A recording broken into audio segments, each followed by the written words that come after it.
I'm Emma. I'm 19 years old, and I was packing my bag when I found the letter. It was hidden under my mother's old scarf, inside a box I wasn't supposed to open. My hands shook as I held the envelope. It had one word on it, my name. Inside there were 4 sentences, simple, director, but they broke something inside me. Your father is alive. He lives in Paris. I'm sorry I never told you. Please forgive me. I couldn't breathe. I read it again and again. My mother had died 2 weeks ago. She never said a word. I had cried for her, missed her, blamed the world for taking her so soon. And now I didn't know what to feel. Was this real? Why did she lie? Who was he? I sat down on the cold floor of our small kitchen. My heart beat so loud I could hear it in my ears. For 19 years I believed my father was dead. I had imagined him in the sky, with the stars watching me grow. But now he was in Paris, alive, and he never came for me. I needed answers. That night I couldn't sleep. I just stared at the ceiling. I thought about every story my mother told me. Every time she said, he was a kind man. He loved you. Lies, or maybe not. I didn't know anymore. I opened my laptop and searched. I typed his name, Marc Laurent, and added Paris at the end. Dozens of faces appeared, but one stood out. He looked like me. Same eyes, same dark hair, same serious face. He was a teacher at a small school in Montmartre. My heart jumped. Was it really him? I didn't think. I just moved. I booked a cheap flight with the little money I had. I grabbed my coat, my passport, and my mother's scarf. I didn't leave a note. There was no one left to read it. I was going to Paris to find the man who left me. Or maybe the man who never knew I existed. The plane was loud, but my mind was louder. I tried to imagine what I would say. Hello, I'm your daughter. No, too fast. I think you knew my mother, Sarah. Maybe. Or maybe I'd say nothing. Just look into his eyes and see if he knew me. When I arrived in Paris, the cold air hit my face. It smelled like rain and bread. The streets were wet. The lights were soft and yellow. It was beautiful. And it felt strange, like I had walked into a dream I didn't ask for. I found the school the next morning. It was a small stone building with green windows. Children ran inside with red cheeks and full backpacks. I stood across the street, watching the door, waiting. Then I saw him. He walked out with a group of kids, holding a book in his hand. He was taller than I thought. He had a scarf, just like my mother's. And his voice, even from across the road, sounded calm, kind. I froze. I couldn't move. I just stared. Was this the man my mother loved? Was this the man who left? Or the one who never got the chance to stay? I followed him, not close, just enough to keep him in view. He stopped at a cafe, ordered coffee, sat alone. I watched from the window. My legs shook. My hand was on the door, but I couldn't go in. I stood there for 10 minutes, maybe more. And then something strange happened. He looked up, straight at me. I turned fast and walked away. My heart raced. My face was hot. Did he see me? Did he know? I didn't go back to the hotel. I walked for hours, past the river, past the old buildings, through a park where children played. I thought about leaving, taking the next flight home, Maybe it was better not to know. But then I remembered the letter, my mother's handwriting, her voice saying, "Please forgive me." She wanted me to find him. So the next day I went back. This time I waited until the school day ended. I stood at the gate, and when he came out, I stepped forward. My voice almost failed, but I said it. "Marc Laurent." He looked at me with a small smile. Yes, I swallowed hard. I think you knew my mother, Sarah Bennett. He blinked, took a step closer. His face changed. His hands shook just a little. "Sarah," he said, "from London?" "Yes." He stared at me. His eyes filled with something, confusion, fear, maybe even hope. "You're her daughter?" I nodded. He sat down on the bench behind him, like his legs couldn't hold him anymore. "I didn't know," he whispered. "I never knew." We sat there in silence for a long time. He looked at me like I was a ghost, like I came from a world he lost a long time ago. Finally he asked, "Can we talk?" I looked at him. I wanted to scream, to cry, to hug him. I didn't know what I wanted, but I said yes. And then he said something I didn't expect. "I loved her. I never stopped." We walked to a quiet park near the school. The air was still cold, but the sun was finally out. I held my coat close and followed him to a wooden bench near a tree. My heart was heavy, but I tried to stay calm.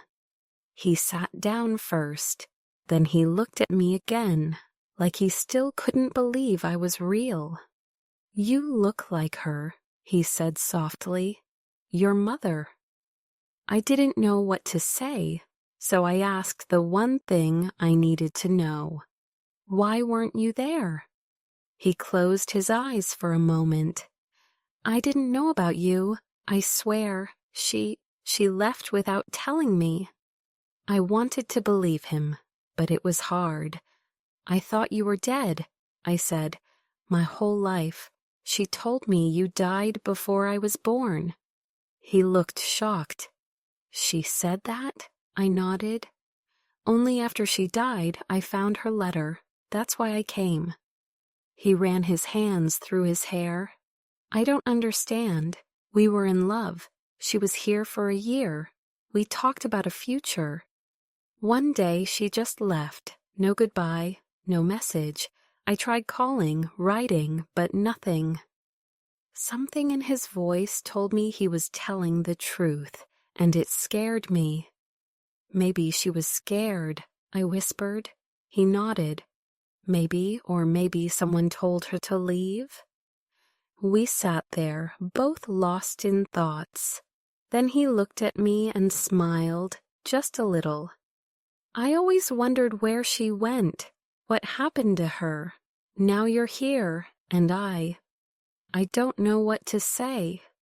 "Say what you want to know," I said. "I've questions too." So we talked, for hours. He asked about my childhood. I told him about my small house in London, the school where I never quite fit in, the nights I cried because I felt something missing. He listened closely. Sometimes his eyes filled with tears. I asked about his life. He told me about his job, the books he loved, the places he used to walk with my mother. He showed me a photo of them, young and laughing, standing by the Eiffel Tower. I stared at it. She looked so happy, so free. "Why didn't she tell you?" I asked. He shook his head. "Maybe she thought it was best. Maybe someone made her think that." And then he said something that made my heart stop. "Did she ever talk about her parents? About her father?" I frowned. Not really. Why? He looked down.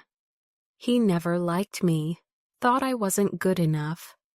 He came to Paris once, without Sarah knowing. He told me to leave her, said if I loved her, I'd let her go, that I would ruin her life. I felt cold all over. Did you leave her?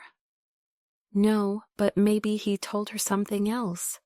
Maybe he said I changed my mind, that I didn't want her.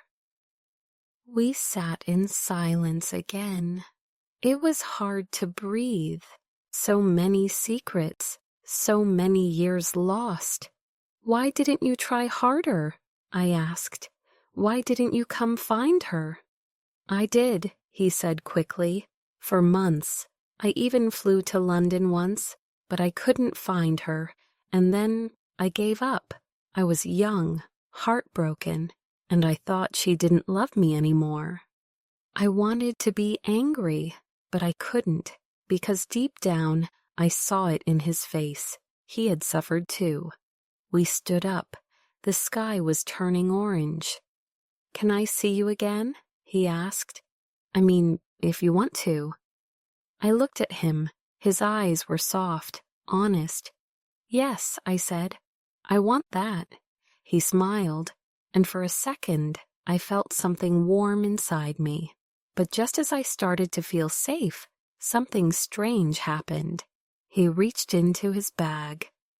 I have something. I didn't think I'd ever show this to anyone. It was a letter, old and folded many times. My mother's handwriting. She gave this to a friend before she left Paris. He gave it to me a few weeks later. I never really understood it, but now maybe you can.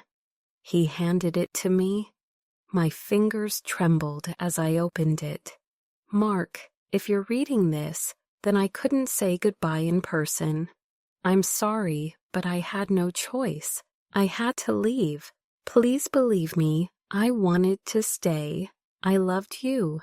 I found out I was pregnant, and my father, he said if I didn't leave you, he would destroy your career, your future. He scared me, Mark.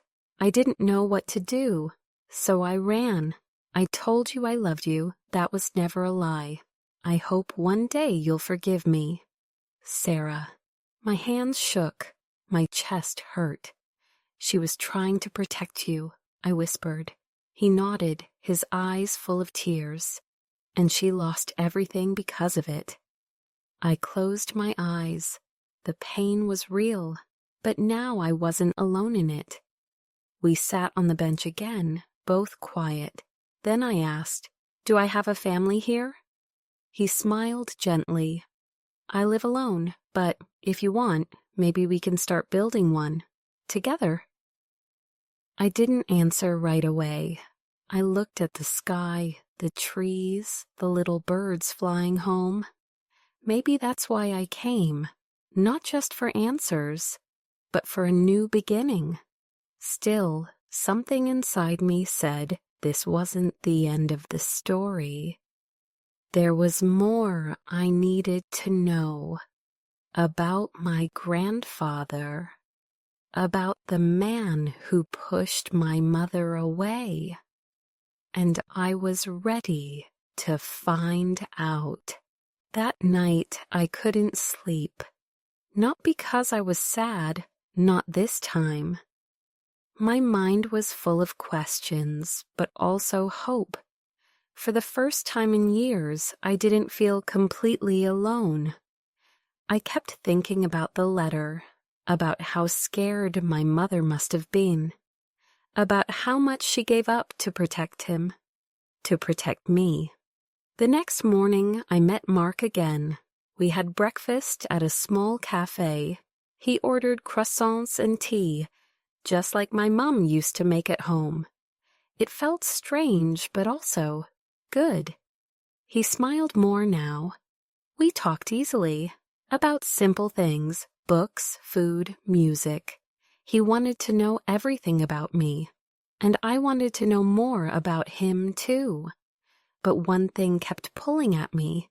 the part of the story that didn't make sense. "My grandfather," I said suddenly. "Do you think he's still alive?" Mark's face changed. The smile faded. He looked out the window. "I don't know," he said. "He'd be in his 70s now, maybe older. I don't even remember his full name. Just Mr. Bennett. He was a lawyer, I think. Very strict, very cold." I thought about it all day, and by the afternoon I had made a decision. I had to go back to London. Mark offered to come with me. He said, if there's a chance to make peace, to understand the full truth, maybe we should do it together. So we booked 2 train tickets. It was a quiet ride. I looked out the window most of the time. Mark sat beside me, reading an old novel. Sometimes he looked over and smiled, and I smiled back. When we arrived, we went to my childhood home first. I hadn't been back since the funeral. The air inside felt still, as if the house was holding its breath, waiting for something. We sat on the floor, just like I did when I found the letter. I opened an old photo album. On the 3rd page, there he was, my grandfather, standing beside my mom in front of a courthouse. The name on the building gave us our first clue. Camden Family Law Center. Mark took a photo of the sign. Let's go there tomorrow. Maybe someone remembers him. The next morning, we stood outside a tall brick building. Inside, it was quiet and full of papers and old chairs. We spoke to a receptionist who was kind enough to look through the records.